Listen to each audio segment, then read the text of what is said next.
E aí galera, tudo bem com vocês? Mais uma aula de gramática chegando para nós alicerçarmos esse conhecimento e prepará-los para o Enem, para qualquer prova externa que vocês quiserem fazer. Pessoal, hoje nós falaremos sobre uma continuação daquele assunto de coesão, de coerência.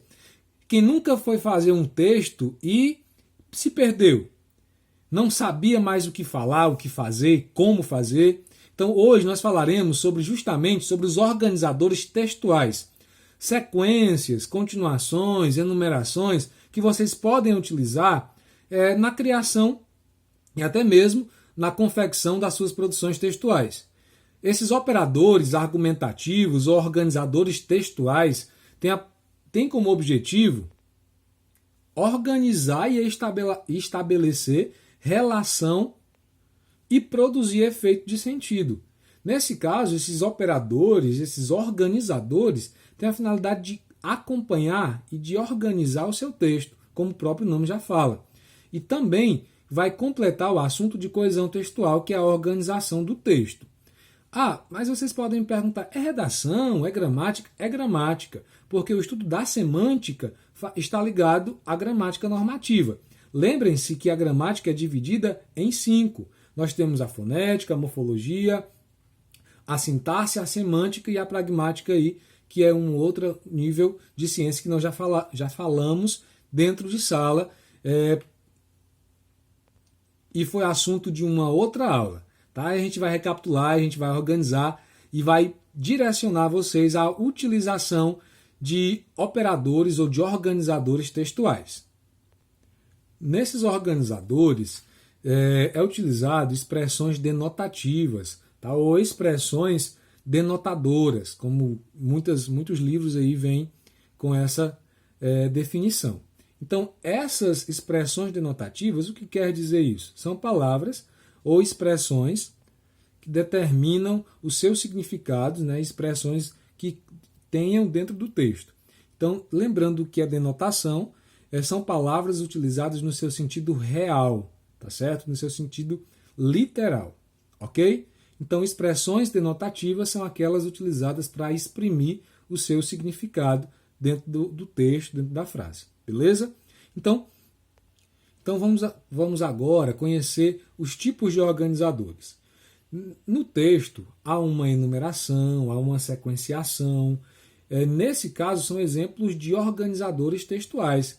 Enumeração, nós temos, por exemplo, em primeiro ou em segunda parte, em segundo lugar. Então, observe que nós estamos enumerando. Então, quando eu utilizo alguns conectivos, algumas palavras, algumas referenciações que remetem a esse contexto, denotativamente, refere-se a uma enumeração ou a um organizador textual. Tá? Nós também temos uma sequenciação textual do início, do princípio ao fim. Observe que é uma sequenciação.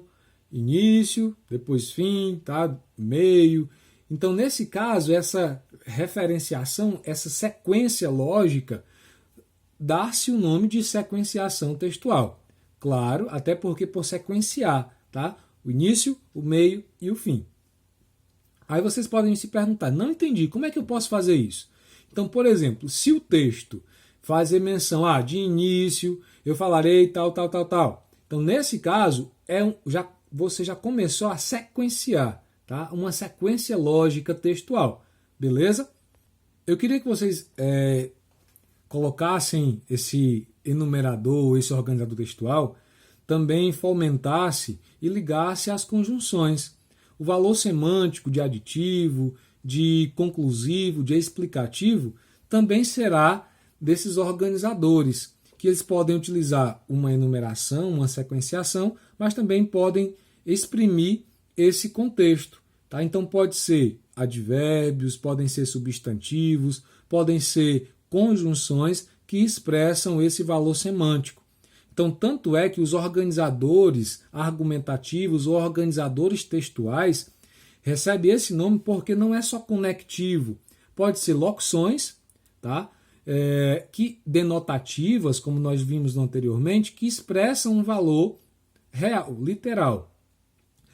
Ele posso utilizar para confirmar, para adicionar uma ideia, para explicar essa ideia, para introduzir um argumento, eu posso concluir um argumento, e vocês podem estarem se perguntando, então de que forma? Quais palavras podem delimitar tudo isso?